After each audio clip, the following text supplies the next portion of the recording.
O lugar que é bom pra mim é onde eu quiser estar. A estrela ainda brilha, ela é quem vai me guiar. Ser guerreira é minha sina, batalhando pra vencer. Tenho voz pra ser ouvida, tenho sonhos pra viver. Não vão mais conseguir me anular, me calar. Ninguém vai me impedir de cantar e lutar. Seja em casa, no campo, na rua ou na praça, chega de mordaça, agora eu vou falar. Porque eu sou mulher pra fazer acontecer. Eu sou uma delas, são elas por elas, ocupando os espaços de poder. Porque eu sou mulher pra fazer acontecer. Eu sou uma delas, são elas por elas, ocupando os espaços de poder. Nesta semana discutimos sobre mulheres e cultura popular. E hoje preparamos um resumo com os pontos mais importantes. Quando nós iniciamos a nossa caminhada enquanto partido político, quando o presidente Lula, ele mesmo diz, que quando o jovem não queria saber de política, mas entendeu que precisávamos ter um partido como instrumento para poder fazer as mudanças que nós achávamos necessárias e para garantir as nossas vidas, ali no começo dos anos 80, o Partido das Trabalhadoras e dos Trabalhadores foi aquilo que abraçou muitos movimentos que já eram organizados, que estavam organizados, resistindo à ditadura militar, de intelectuais, de muitos do Partido Comunista, mas também das bases populares, as mulheres trabalhadoras das fábricas, as mulheres trabalhadoras rurais.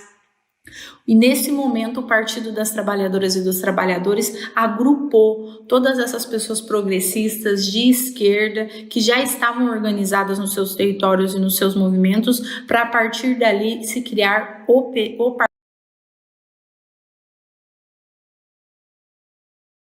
partido para que nós pudéssemos disputar espaços nos espaços institucionais, então ter vereadora, ter deputada, deputado, isso foi fundamental para nós, porque é a partir disso que nós temos a pluralidade e a democracia construída internamente no nosso partido. E o nosso partido foi fundado em 1980 e já em 1982 nós tivemos o primeiro encontro nacional do PT e o encontro das mulheres. Desde que nós chegamos no Partido das Trabalhadoras e dos Trabalhadores, a gente sabe que em um momento onde a gente discutia internamente, nós também precisamos discutir a construção do feminismo e da presença das mulheres, e nós que somos mulheres que estão nas estruturas partidárias sabemos disso. Em 1982, nós tivemos um marco fundamental para a organização e para a nossa autonomia dentro do partido. Nós, mulheres do PT, a gente entendeu a necessidade de discutir a atuação específica e a opressão e as dificuldades que nós sofríamos de gênero dentro do próprio partido. E esse encontro, ele impulsionou a formação de comissão de mulheres que visava debater a participação feminina nacionalmente do Partido das Trabalhadoras e dos Trabalhadores. E foi neste momento que nós, mulheres do Partido das Trabalhadoras, entendemos que os movimentos populares eram importantes para o nosso debate, que nós pautávamos os movimentos populares, os movimentos feministas, mas que era importante que nós também fizéssemos esse debate interno. Bom, a nossa perspectiva de esquerda no feminismo petista. O nosso feminismo, ele é um feminismo que acolheu o feminismo acadêmico, como eu disse para vocês ali no início dos anos 80. Então, nós construímos pensamentos acadêmicos acerca do feminismo, sobretudo o feminismo das mulheres do Partido das Trabalhadoras é um feminismo popular, construído na prática.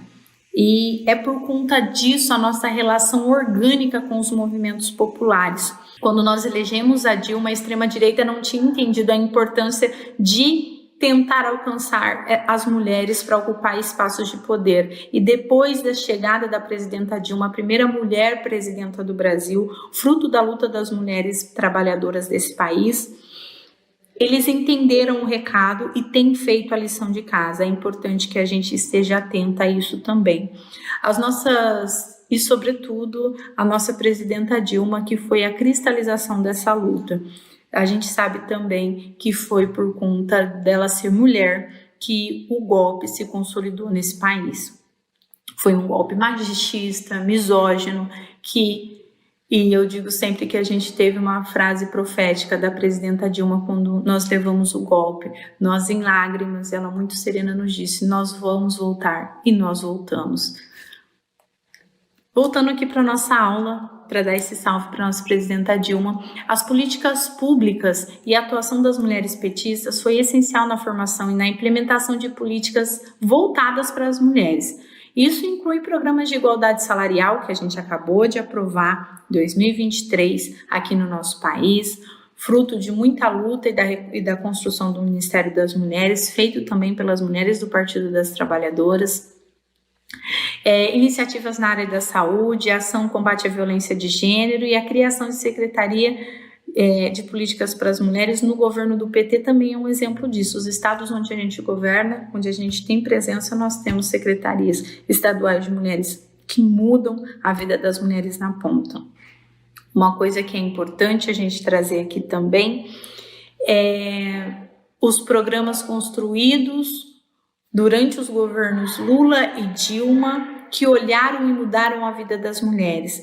Nós construímos uma rede social que garantiu que as mulheres pudessem se organizar na ponta. Programa como SUAS, Bolsa Família, Minha Casa Minha Vida, deram sustentação para que as mulheres pudessem se organizar na ponta em grupos e associações de moradores, em movimentos sociais, porque elas tinham essa rede que dava segurança para elas. Foi tudo construído a partir dos movimentos sociais. Foram mulheres petistas que estiveram à frente da criação desses programas no governo Lula e Dilma. Nós temos grandes desafios dentro do feminismo petista. O golpe de 2016 teve um impacto profundo na vida das mulheres do nosso país. Com ataques a direitos conquistados, de desmonte dos projetos sociais que eu citei anteriormente, o aumento dramático da violência contra a mulher. E esse cenário exigiu uma rearticulação e uma resistência por nossa parte do feminismo petista. Foi depois do golpe, o desmonte de toda essa rede que dava sustentação para as nossas mulheres na ponta, para as mulheres dos movimentos sociais, e isso fez com que nós tivéssemos que nos reorganizar para garantir que nós não perdêssemos nenhum direito, embora eles tenham sido destruídos desde o golpe contra a presidenta Dilma e até a reeleição do presidente Lula, reconstruindo esse país a partir também da discussão e das pautas, das reivindicações das mulheres petistas e dos movimentos sociais. Nós temos uma coisa que também é importante, nós estamos gravando essa aula agora no período do TED, Movimento de Organização Interna, que garante a nossa organização de base. PED é o nosso processo de eleição direta interna do Partido das Trabalhadoras e dos Trabalhadores, tá bom? Em um contexto de desmonte de política e de retrocesso, a organização das mulheres na base tornou ainda mais crucial. Experiências de grupos do PT de base que organizaram por manifestações de cash pública contra a violência, por exemplo, demonstram a importância da mobilização popular para garantir a implementação de direito e a resistência aos ataques. O debate sobre a reforma política, a luta por uma reforma política que amplia e democrática é um desafio central para o nosso feminismo petista. A atual estrutura política, ela perpetua desigualdades e a reforma seria fundamental para garantir a participação plena das mulheres, das pessoas negras, alterando, inclusive, a situação da subrepresentação e da discussão. Nós precisamos discutir a ocupação de 50% dos espaços nos congressos e nas câmaras de vereadores também por mulheres. Essa discussão começa nas mulheres petistas, mas vai mudar a vida do nosso país quando a gente conseguir concluir esse debate. Quando a gente pensa em cultura negra, a gente vem logo na cabeça o samba, o futebol, a capoeira, ou até mesmo a nossa feijoada de sexta-feira. Então, tudo isso tem raízes negras, mas não é só isso, né? A cultura negra, ela é a alma do Brasil. Então, mas por que que, sendo a base da cultura nacional, o povo negro ainda ele continua sendo o mais excluído, ou que a violência, ou que a pobreza? Então, são essas provocações que a gente tem que se fazer cotidianamente, né? Será que basta celebrar a alegria do povo negro, somente isso? No carnaval ou nas grandes festas tradicionais de cada estado ou cada município. Então, é como se a gente ignorasse a presença da juventude nas universidades ou na política ou nos espaços de poder, quando a gente só faz esse recorte. Então, acho que é muito mais de pensar o tanto que a população negra está inserida ou está excluída dos processos sociais, que a cultura é muito mais além do que só movimentos atrativos de diversão, né? Quando a gente pensa em cultura, ela é um processo dinâmico, ela não é fixa, ela não é unilateral. Então, assim, e aí eu vou pensar um pouquinho sobre o contexto, né, dessa herança africana ou da resistência negra. O Brasil é o país que mais receberam africanos escravizados no mundo, cerca de 5 milhões. E aí muito pouco se fala qual foi o último porto a receber essa população, que foi o estado do Espírito Santo, em São Mateus. E também, por coincidência, o estado do Espírito Santo também foi o primeiro estado a fazer a mineração de pré-sal. E aí, quando a gente vê o nosso partido expressando, né, o pré-sal é nosso, né, a que custo também isso se dá para a população negra, né?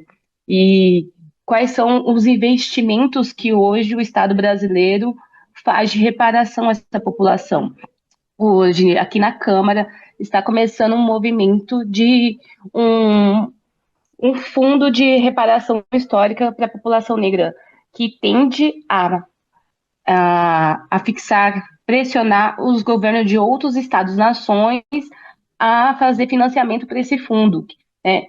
E eu acho que isso é um grande avanço que a gente tem dado, né? E até mesmo para fazer com que outras iniciativas tendem a mudar no nosso estado. As cotas hoje no serviço público é um grande avanço, as ações afirmativas, tanto no serviço público quanto nas universidades, mas eu acho que para só isso não tende a valer. Para a gente ter políticas públicas de verdade, a gente precisa de financiamentos, e hoje eu acredito que esse fundo de reparação é uma grande iniciativa. Mas como que esse histórico aí, né, como que eles são vistos, como a cosmologia, o modo de cozinhar, o modo de viver, de dançar, tende a refletir hoje na vida da população negra, né? Mesmo sobre o teor da escravidão, a cultura, ela não foi destruída, ela foi reinventada, né? A gente tem o exemplo da capoeira, que virou uma autodefesa, virou uma dança, as religiões afro-brasileiras, mesmo que perseguidas ainda, elas continuam vivas, né? A gente teve um grande, acho que um alvará para a destruição dessa religião no último governo. Vários templos foram destruídos, foram massacrados, foram perseguidos, e eu acho que não só no último governo, mas todo o tempo a gente vive um estado de repressão, de perseguição dessas religiões, né? Mas, assim, a gente tem o samba, tem o funk, a voz da periferia, ela ecoa e se manifesta como resistência. E aí, quando a gente fala sobre a autocultura ou a baixa cultura, sempre tende a valorizar culturas eruditas e brancas, né? Mas o que pulsa a cultura brasileira é a cultura que vem das populações que foram escravizadas, né? Mas hoje eu quero que a gente entenda como que a cultura e a negritude como processos dinâmicos, né? não só um simples resgate da hipervalorização de estereótipos, mas como um sinal positivo de romper com o racismo, muitas vezes que só de repactuação, né? A cultura, ela é muito mais viva e dinâmica, como eu disse anteriormente, mas é de pensar como que a cultura nacional, ela não.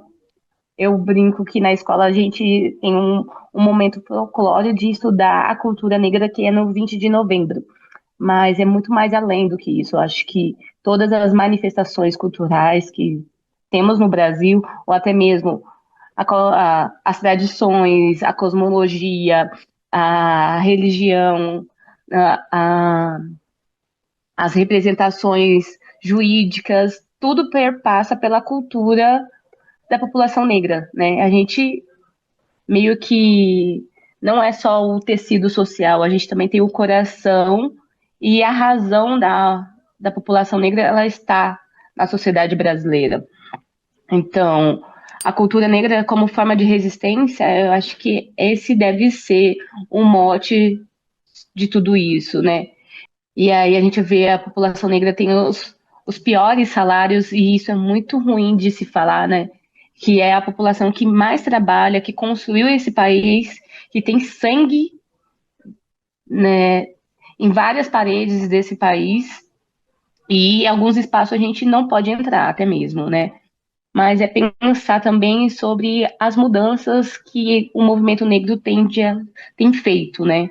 A ocupação dos espaços de mulheres negras em mais variados, né? O movimento negro tem crescido e tem reivindicado literalmente não só ocupar alguns espaços, mas ter esse protagonismo, voz, vez, e discutir sobre o orçamento, sobre investimento e inúmeros assuntos, não só os assuntos que a gente diz temáticos da questão racial, né? E quando a gente coloca a população negra nesse debate, outras populações ditas minorias vêm junto, e eu acho que isso também é um grande avanço para falar sobre as comunidades dos povos originários, LGBT.